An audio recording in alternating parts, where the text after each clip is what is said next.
Muy buenas tardes a todos. Hacemos este vídeo porque hemos recibido un montón de mensajes preguntándonos que qué pasaba con esto de los vicios ocultos, que cada uno decimos una cosa diferente, que si se pueden reclamar o si no, etcétera, cuando ha comprado un profesional o un particular, por el vídeo que comentamos. Pues bueno, como siempre, insisto en lo mismo, los vídeos son orientativos y son opiniones. Dicho y aclarado esto, sí que os diré que para cada cuestión jurídica hay tantas opiniones como abogados hay, con lo cual podéis sacar vuestras propias conclusiones.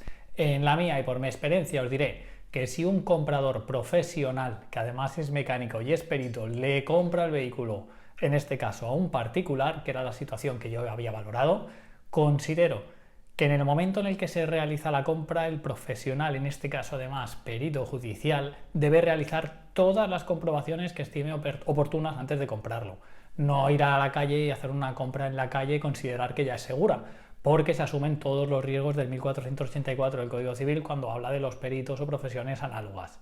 Con esto lo que quiero decir es que obviamente uno se puede encontrar que si hace una revisión en ese sentido superficial y luego llega y se encuentra con un problema, considero que tendrá muchas más dificultades para poder probar estos problemas. ¿Y por qué considero que es tan problemático en un caso así? En primer lugar, porque se ha comprado en una de las figuras, como os decía, que es la del perito judicial, y se ha comprado en esta condición, con lo cual se nos presume que tenemos que saber qué hay que mirar y cuándo hay que mirarlo de forma previa a la operación de compra. Pero es que además nos van a decir que tenemos que acudir a un criterio temporal, ¿no? Es decir, nosotros vamos a decir, oye, me he dado cuenta de que el filtro de partículas está vacío, y nos van a decir, ¿desde cuándo? Porque si tú haces el vídeo al día siguiente y tienes un taller, ¿cómo yo sé que no lo has vaciado tú?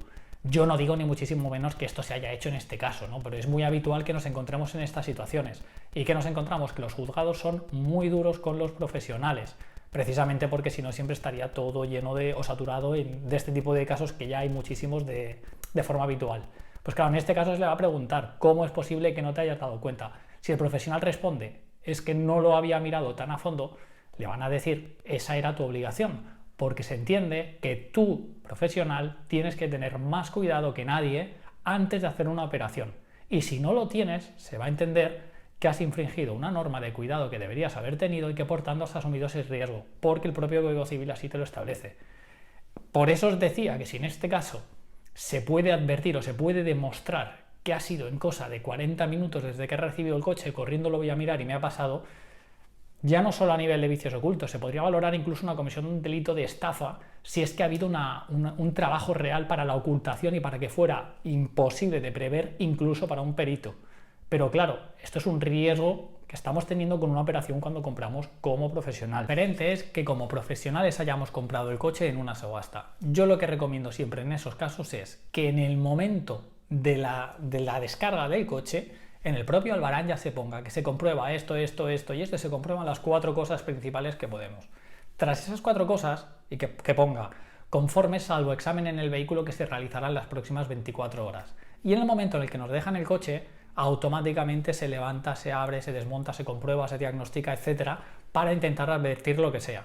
Obviamente, si yo he comprado una cosa descrita como A y se me descarga una cosa descrita como B, voy a poder hacer una reclamación. Lo que no puedo hacer es recibir el vehículo, revisarlo una semana después o 2 cuando he tenido tiempo y decir que el coche me ha venido de esa manera, porque nos dirán, demuestre usted que el vehículo se entregó en esas condiciones que usted dice y máxime con la facilidad que usted va a tener para manipular el coche, si lo quiere manipular. Que no digo, ya insisto, en que no me refiero a ninguno de los casos que habíamos comentado, pero que existe este riesgo y que obviamente esto dificulta la reclamación y la complica.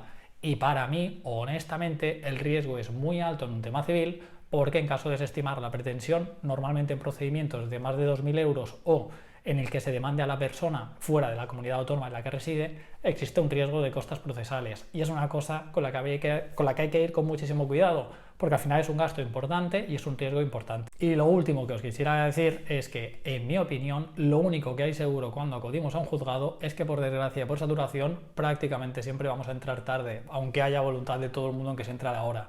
El resto depende de una valoración, de una situación concreta que vaya a hacer la persona que juzga. Más allá de esto, no podemos prever nada. Yo, por experiencia profesional, y he pasado muchísimo por el juzgado y sigo pasando muchísimo, no puedo prever cómo va a salir una sentencia.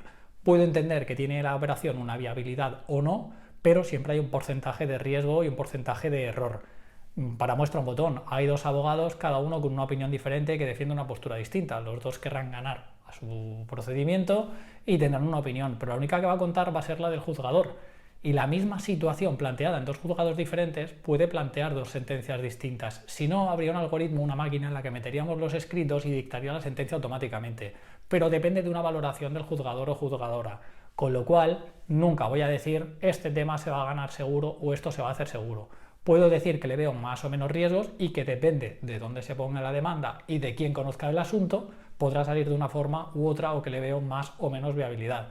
Pero en ningún caso os voy a asegurar jamás un resultado de ningún tipo de juicio. Porque, como os digo, cada uno tiene su opinión como jurista y la única que va a importar es la de la jueza o juez que vaya a dictar sentencia.